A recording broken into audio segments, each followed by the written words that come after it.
Hello student, मैं रमाकांत स्वागत करता हूं आज की इस क्लास में, जिसमें हम नवोदय प्रवेश परीक्षा 2023 में जो विद्यार्थी फॉर्म भरे हैं या भरना चाहते हैं तो उनको पास होने के लिए कितना नंबर लाना ज़रूरी है। आज की इस वीडियो में हम यही चर्चा करने वाले हैं। ये वीडियो कक्षा 11 वाले विद्यार्थियों के लिए है। वो चाहे किसी भी स्ट्रीम से हों, चाहे साइंस से हों, कॉमर्स स्ट्रीम से हों, ह्यूमैनिटीज़ हों या वोकेशनल के हों, सबके लिए ये वीडियो बहुत ही महत्वपूर्ण है। सब जान जाएंगे उनको पास होने के लिए कितना नंबर लाना ज़रूरी है। तो वीडियो बहुत ही महत्वपूर्ण है, आप लोग ध्यान से देखिएगा। अगर जो आप चैनल पर पहली बार आ रहे हैं तो चैनल को सब्सक्राइब कर लीजिए, वीडियो को लाइक कर दीजिए। आपको अगर जो नहीं मालूम है तो आपको मैं बताना चाहता हूँ कि आपकी तैयारी को और भी बेहतर बनाने के लिए हम आपके लिए लेकर आए हैं सिद्धार्थ बैच की क्लासेज आपको यूट्यूब पर मिल रही हैं। ये क्लासेज स्टार्ट हो गई हैं। जो विद्यार्थी अभी इससे ज्वाइन नहीं हुई हैं तो ज्वाइन होकर के अपनी तैयारी को और बेहतर करिए। सिद्धार्थ बैच की सभी क्लासेज आपको यूट्यूब पर मिलेंगी, वो भी फ्री में मिलेंगी। इसके लिए आपको चैनल को सब्सक्राइब करना है और कुछ नहीं करना है। जिसका टाइम टेबल यहाँ दिया गया है, आप लोग देख सकते हैं। एक बार 8 बजे क्लास है, उसके बाद में 5 बजे, एक रात में 8:30 बजे। टाइम टेबल में थोड़ा सा चेंजिंग होने वाला है, लेकिन से अभी जब तक चेंजिंग नहीं होता है तब तक इसी टाइम टेबल के अनुसार आप लोग क्लास को ज्वाइन करते रहिएगा। कुछ क्लासेज लाइव पढ़ रही हैं और कुछ क्लासेज आपको रिकॉर्डेड मिल रहा है। तो कुछ प्रॉब्लम की वजह से ऐसा रिकॉर्डेड डाला जा रहा है। कुछ दिन बाद ये समस्या सही हो जाएगी, उसके बाद में सब लोग लाइव ही पढ़ सकते हैं। तो ये सिद्धार्थ जो बैच है, इसको आप लोग ज्वाइन करिए और अपनी तैयारी को और भी बेहतर बनाइए। तो चलिए हम लोग जान लेते हैं कि आपको पास होने के लिए कितना नंबर लाना ज़रूरी है। तो यहाँ देख सकते हैं आप लोग अपना कि सबसे पहले ये जान लेते हैं हम लोग कि किसको कौन कौन सा सब्जेक्ट का पेपर देना है। देखिए इधर दिया गया है कितने 4 स्ट्रीम हैं। बच्चों के कमेंट भी यही होते हैं कि साइंस का वाले विद्यार्थी हैं वो किस किस चीज़ का पेपर देंगे, कॉमर्स वाले, ह्यूमैनिटीज वाले और वोकेशनल वाले ये किस किस सब्जेक्ट का पेपर देंगे। तो इसको सबसे पहले मैं क्लियर कर देता हूँ। यहाँ दिया गया है, आप लोग ध्यान से देखिएगा। दिया गया है mental ability, English, science, social science, mathematics. ठीक है, टोटल 5 सब्जेक्ट हैं और 5 कितने 100 नंबर के रहेंगे। ये पूरे 100 क्वेश्चन रहेंगे और 100 नंबर। टोटल टाइम कितना मिलेगा, 2 घंटे 30 मिनट आपको इसके लिए टाइमिंग मिलेगा। अगर जो चर्चा की जाए कि कौन कौन से विद्यार्थी, कौन कौन से स्ट्रीम के विद्यार्थी किस किस का चीज़ का पेपर देंगे, तो आप चाहे किसी भी स्ट्रीम से हों, साइंस या फिर कॉमर्स या फिर और जो दिए गए हैं उनसे हैं, तो उसके लिए आपको 5 सब्जेक्ट का पेपर देना पड़ेगा। मेंटल एबिलिटी का भी देना होगा, इंग्लिश का भी देना होगा, साइंस का भी, सोशल साइंस और मैथमेटिक्स। कहने का मतलब आपके पेपर में ये 5 सब्जेक्ट आएंगे ही आएंगे और 100 क्वेश्चन तभी मिला करके होगा। लेकिन से क्या ये ज़रूरी है कि सब में आप लोग अच्छे मार्क्स गेन करें? अभी इसके बारे में मैं चर्चा करने वाला हूँ। टाइमिंग आप लोग देख सकते हैं कि कितना टाइमिंग मिला है। इसके बाद में चलिए जान लेते हैं आपको नंबर कितना लाना है, तब आपका सिलेक्शन होगा। तो यहाँ देख सकते हैं, अगर जो आप कोई भी कैंडिडेट 5 सब्जेक्ट हैं उनमें से 5 मार्क्स से कम लाता है, 20 नंबर में 5 नंबर से कम लाता है, तो उसका मेरिट नहीं बनेगा। ठीक है, कहने का मतलब क्या है, चलिए यहाँ समझते हैं। जैसे मेंटल एबिलिटी का पेपर रहेगा, आपके पेपर में रहेगा, उसके बाद में इंग्लिश भी रहेगा, साइंस भी रहेगा, सोशल साइंस भी रहेगा या मैथमेटिक्स रहेगा। कोई भी स्ट्रीम हो, 4 के चारों स्ट्रीम में ये 5-5 सब्जेक्ट दिए रहेंगे। अगर मैं चर्चा कर लेता हूँ, अपने मेंटल एबिलिटी में 20 में से 20 कर लिया, इंग्लिश में भी 20 में से 20, साइंस में भी 20 में से 20, लेकिन से सोशल साइंस में आपने केवल 5 नंबर पाया। ठीक है, उसके बाद में मैथमेटिक्स में 20 में 20। ठीक है, टोटल चर्चा की जाए तो कितना हो गया, 85 नंबर हो गया ना। लेकिन से तब भी आपका मेरिट लिस्ट में नाम नहीं आएगा। पूछो क्यों? क्योंकि यहाँ देखेंगे आप एक सब्जेक्ट में 6 नंबर से कम लाए हैं, तो इसलिए आपका मेरिट नहीं बनेगा।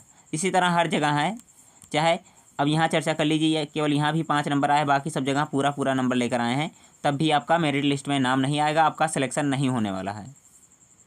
तो सभी सब्जेक्ट में मिनिमम कितने 6 नंबर से ज़्यादा लाना रहेगा हर सब्जेक्ट में, तब मेरिट बनेगा। सिलेक्शन कब होगा, इसका प्रोसेस ये है कि आपका मेरिट कैसा जाता है। ठीक है, सिलेक्शन तो एक तो डिस्ट्रिक्ट लेवल होगा, एक स्टेट लेवल होगा। 6 नंबर सभी सब्जेक्ट में लाना ही लाना, हर हाल में लाना है। चलिए अब हम लोग जान लेते हैं कि आपका मेरिट कितने नंबर पर बनेगा, कौन कौन सब्जेक्ट से बनेगा। सभी स्ट्रीम का बात करेंगे। ये तो आप लोग जान ही चुके होंगे कि 5 सब्जेक्ट हैं, तो पाँचों में आपको कम से कम 6 नंबर तो लाना है। 6 नंबर से कम लाएंगे तो आपका मेरिट नहीं बनने वाला है। मैं जूम कर रहा हूँ और एक एक चीज़ को समझा रहा हूँ, आप ध्यान से समझिएगा सबको। सबसे पहले हम देखेंगे साइंस वाले का, ठीक है, साइंस स्ट्रीम वालों का। इनका मेरिट 60 नंबर पे बनेगा। सभी स्ट्रीम का 60 नंबर पर ही मेरिट बनेगा। लेकिन पेपर कितना देना रहेगा, 6 सब्जेक्ट का देना रहेगा और पासिंग मार्क सब में लाना ज़रूरी है। अगर जो साइंस की बात की जाए तो इनका मेरिट मेंटल एबिलिटी, साइंस और मैथमेटिक्स से बनेगा, ठीक है। मेंटल एबिलिटी 20 नंबर का, साइंस 20 नंबर का, मैथमेटिक्स 20 नंबर का, टोटल 60 नंबर पर इनका मेरिट बनेगा। बाकी जो 2 सब्जेक्ट बन रहे हैं उनमें आपको 6 नंबर लाना ज़रूरी है। 6 नंबर से कम लाते हैं तो आपका मेरिट नहीं बनेगा। 60 नंबर पर मेरिट बनेगा, लेकिन से 5 सब्जेक्ट का पेपर देना रहेगा। इसके बाद में कॉमर्स की बात की जाए तो कॉमर्स वाले विद्यार्थियों को मेंटल एबिलिटी, सोशल साइंस और मैथमेटिक्स, ठीक है, ये 3 सब्जेक्ट मिलाकर 60 नंबर होते हैं। अब यहाँ से इनका भी मेरिट बनेगा, लेकिन पासिंग मार्क सब में चाहिए। बाकी 2 सब्जेक्ट जो छूट रहे हैं वहाँ से आपका मेरिट काउंट नहीं होगा, लेकिन से उसमें पासिंग मार्क लाना ज़रूरी है। इसके बाद में चर्चा की जाए ह्यूमैनिटीज़ वालों की तो इनके लिए मेंटल एबिलिटी, उसके बाद में सोशल साइंस, उसके बाद में कोई एक सब्जेक्ट जिसमें ज़्यादा नंबर हो वो काउंट कर लिया जाएगा, ठीक है। जैसे अब मेंटल एबिलिटी 20 नंबर का है, इसके बाद में सोशल साइंस 20 नंबर का है। अब सबसे ज़्यादा आपने और किसी सब्जेक्ट में जैसे साइंस में ले आया या फिर इंग्लिश में ले आया या फिर और कोई सब्जेक्ट है तो उसका काउंट कर लिया जाएगा, ठीक है, जिसमें ज़्यादा से ज़्यादा नंबर रहेगा। जिसमें कम रहेगा उसका नहीं लिया जाएगा, ठीक है। तो ह्यूमैनिटीज वालों का 60 नंबर पर मेरिट बनेगा। उसके बाद में मेन इंपॉर्टेंट कौन कौन सा है, एक तो है मेंटल एबिलिटी, एक है सोशल साइंस। इसके अलावा जो भी आपका कोई एकदम से अच्छा सब्जेक्ट हो उसको और अच्छे से तैयार कर लीजिए।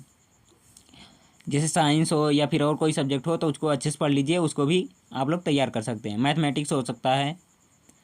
इसके बाद में वोकेशनल वालों की चर्चा की जाए तो इनका भी मेरिट 60 नंबर पर ही बनेगा। इनमें कौन कौन सा है, मेंटल एबिलिटी सबसे महत्वपूर्ण है। देखेंगे अगर जो ध्यान से तो मेंटल एबिलिटी सबके लिए ज़रूरी है, ठीक है। ऐसा नहीं मैथमेटिक्स सबके लिए नहीं ज़रूरी है, क्योंकि पासिंग मार्क लाना है, ठीक है। इसके बाद में 2 कोई और सब्जेक्ट चाहिए जिसमें आपको ज़्यादा से ज़्यादा नंबर लाना रहेगा। जैसे आपको कितना मेंटल एबिलिटी में आपको तो ज़्यादा नंबर लाना ही रहेगा। 20 नंबर में कितना नंबर लाते हैं ये आपके ऊपर डिपेंड करता है, ये तो काउंट होगा। इसके बाद में बच रहे हैं जितने 4 सब्जेक्ट, ठीक है। इनमें से जिसमें ज़्यादा नंबर रहेगा, किसी मान लेते हैं साइंस में आपका 19 हो गया, इसके बाद में 18 नंबर सोशल साइंस में हो गया, इसके बाद में 17 नंबर मैथमेटिक्स में हो गया, ठीक है। तो ये जो दोनों दिए गए हैं सब्जेक्ट इनको काउंट कर लिया जाएगा, ठीक है, इसी के साथ में मिला लिया जाएगा। 3 सब्जेक्ट हो गए, 60 नंबर हो गया। उसके बाद में वहाँ से काउंट हो जाए। जो कम नंबर रहेगा वो अपने आप वो लोग नहीं लेंगे, ठीक है। तो आप यहाँ से देख लीजिएगा कि बेसिकली कौन कौन से विद्यार्थी ह्यूमैनिटीज वाले और वोकेशनल वाले कि इनको कौन सा और सब्जेक्ट सबसे ज़्यादा स्ट्रांग करना है, ठीक है। बाकी सभी सब्जेक्ट में पासिंग मार्क लाना ज़रूरी है। मेंटल एबिलिटी तो आपको देना ही देना है, इसमें ज़्यादा नंबर लाना। सोशल साइंस इंपॉर्टेंट है, ये भी लाना ज़रूरी है। इसके बाद में कोई एक सब्जेक्ट जो आपको लगता है कि इसमें मैं ज़्यादा से ज़्यादा नंबर गेन कर सकता हूँ तो उसको और बेहतर कर लीजिए, ठीक है। लेकिन साइंस और कॉमर्स की बात की जाए तो ऐसा कुछ नहीं इनके लिए, इन सभी सब्जेक्ट से नहीं बनेगा। केवल बनेगा मेंटल एबिलिटी, साइंस और मैथमेटिक्स। आपको चूज करने का ऑप्शन नहीं मिलेगा। चूज पहले से करके बताया गया है कि इन्हीं सब्जेक्ट का आपका मेरिट बनेगा। क्या इतनी बात समझ में आई? अगर जो समझ में आई तो थम्स अप करके बोलिए यस, और लाइक जो विद्यार्थी अभी नहीं किए हैं तो लाइक कर दीजिए। इसके बाद में थोड़ी सी और इन्फॉर्मेशन बच रही है, उसको हम लोग ख़त्म करके आगे बढ़ते हैं। जिससे चर्चा की जाए कि अगर जो कोई विद्यार्थी है वो जनरल या ओबीसी का है तो उसका 21 नंबर से कम आता है तो मेरी लिस्ट में उसका नाम नहीं आएगा, ठीक है। इसके बाद में गर्ल्स में जनरल या ओबीसी हैं तो इनके लिए 20 नंबर से कम आता है तो इनका भी मेरी लिस्ट में नाम नहीं आएगा। इसके बाद में एसटी एसटी जो कैंडिडेट हैं, चाहे गर्ल्स हो या बॉयज हो, इनका 18 नंबर से कम आएगा तो इनका भी मेरी लिस्ट में नाम नहीं आएगा, ठीक है। ये किसकी चर्चा हो रही? 60 नंबर, ठीक है। 60 नंबर जो है, 60 नंबर में अगर जो टोटल मिलाने के बाद में 21 नंबर से कम आता है आपका, ठीक है, तो आपका मेरिट लिस्ट में नाम नहीं आएगा। तो ये थी जो इन्फॉर्मेशन मैंने आपके साथ शेयर किया। उसके बाद में प्रोसेस है कि अगर जो एज बराबर हो गया, नंबर बराबर हो गया, तो किस कंडीशन में आपका सिलेक्शन होगा। तो ये सब बात की बातें हैं, यहाँ बताने की कोई फ़ायदा नहीं है। सबसे पहले आपका एग्ज़ाम पे फोकस होना चाहिए कि कहाँ से कितना नंबर लाना है और कैसे कैसे लाना है। एक बार मैं फिर से चर्चा कर ले रहा हूँ यहाँ पर, आप लोग ध्यान से देख लीजिएगा। जो साइंस वाले बच्चे हैं इनको तीनों सब्जेक्ट का में ज़्यादा से ज़्यादा नंबर लाना रहेगा। मेंटल एबिलिटी, साइंस, उसके बाद में मैथमेटिक्स, 60 नंबर टोटल हो जाएंगे। इसमें कम से कम लेकर आइए आप लोग 50 नंबर से ज़्यादा। इसके बाद में यहाँ दिया गया है कॉमर्स वालों का मेंटल एबिलिटी, सोशल साइंस, उसके बाद में मैथमेटिक्स। इसके बाद में ह्यूमैनिटीज़ की बात की जाए तो मेंटल एबिलिटी, सोशल साइंस, इसके बाद में कोई एक सब्जेक्ट जो आपका सबसे ज़्यादा तेज हो। वोकेशनल वालों का मेंटल एबिलिटी, उसके बाद में 2 सब्जेक्ट और कोई जिसमें उनका ज़्यादा अच्छे से पकड़ हो, ज़्यादा तेज हो। पेपर आपको 5 सब्जेक्ट का देना रहेगा और 5 सब्जेक्ट में 20-20 नंबर के हैं, तो सभी में 20 नंबर में से 6 नंबर लाना ज़रूरी है। ठीक है, तो ये सब जानकारी अगर जो समझ में आई है तो लाइक करिए और अपने दोस्तों के पास भी शेयर करिए। एक बार आप लोग फिर से देख लीजिएगा सिद्धार्थ बैच का टाइम टेबल जो यहाँ दिया गया है। इस टाइम टेबल में कुछ चेंजिंग होने वाली है, जब चेंजिंग होगा तो बता दिया जाएगा। तब तक आप इसी के अनुसार आप लोग ज्वाइन होते रहिए। और ये बैच फ्री है और यूट्यूब पर सभी क्लासेज मिलेंगी, तो ज्वाइन होकर के इसका फ़ायदा उठाइए। और अगर जो सभी जानकारी समझ में आई है तो अच्छी बात है। अगर जो कोई जानकारी आपको नहीं समझ में आई है तो कमेंट करके पूछ लीजिएगा, मैं उसका रिप्लाई ज़रूर से ज़रूर दूंगा। आपकी क्लासेज 8 बजे हैं तो 8 बजे भी ज्वाइन हो जाइए। तो ये वीडियो लाइक करिए, शेयर करिए और सब्सक्राइब ज़रूर से ज़रूर करिए।